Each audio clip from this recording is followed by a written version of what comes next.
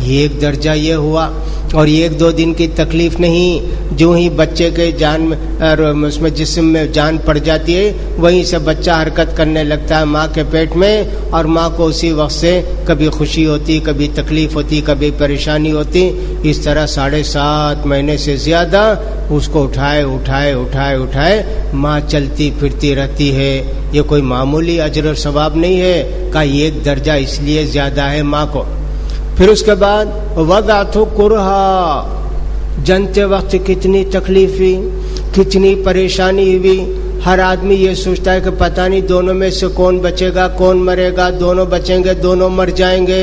کس قدر تکلیف اٹھا کے ماں اس بچے کو جنتی ہے. یہیں سے ختم ہو گیا کیا؟ نہیں، تیسرا مرحلہ آتا ہے اس کو دودھ پلانے کا. وحملہ وفصالہ 30 شہرا، ماں اس کو پیٹ میں رکھنے کے دن بھی اور دودھ چھڑانے کے دن بھی سب ملا کر 30 مہینے کم سے کم ہوتے ہیں. اسی سے معلوم ہوا کہ کوئی بچہ 6 مہینے میں بھی پیدا ہو جاتا ہے. اس لیے کہ اللہ تعالیٰ نے قرآن مجید کے اندر جو بتایا وفصالہ فی عامین، 2 سال سے زیادہ بچے کو دودھ نہیں پلانا، کمپلیٹ چھڑا دینا 2 سال کے اندر. تو 2 سال اگر 30 مہینے میں نکال دیے تو 6 مہینے بچے. کبھی 6 مہینے کا بچہ بھی پیدا ہوتا ہے، تندرست رہتا ہے. ویسے شاید خلیفہ عبد الملک ابن مروان بھی جیسا مجھے یاد پڑا 6 مہینے میں پیدا ہوئے، تندرست تھے. لہذا یہاں 3 جو ماں کا درجہ بتایا گیا تو ہم نے بتایا پہلا درجہ تو یہ کہ ماں نے پیٹ میں رکھا اور کی حفاظت کی.